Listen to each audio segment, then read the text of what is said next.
আসসালামু আলাইকুম। বাংলাদেশের সর্বকালের সর্বপ্রথম ইতিহাস সৃষ্টি হলো। বাংলাদেশ প্রধানমন্ত্রী জনাব তারেক রহমান দর্শনকারীকে মাত্র ২৯ দিনের সময়তে ফাঁসি কার্যকর করা হলো। বাংলাদেশে এটাই সর্বপ্রথম রেকর্ড।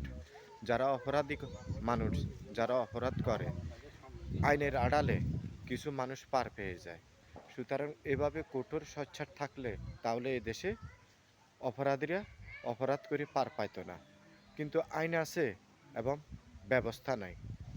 সুতরাং কেন ধনীদের জন্য এই দেশে আইন আছে, দরিদ্র মানুষের জন্য আইন নাই? কিছু আইনের আড়ালে কিছু অপরাধী মানুষদের কারণে এই দেশে অপরাধটা বেশি হচ্ছে।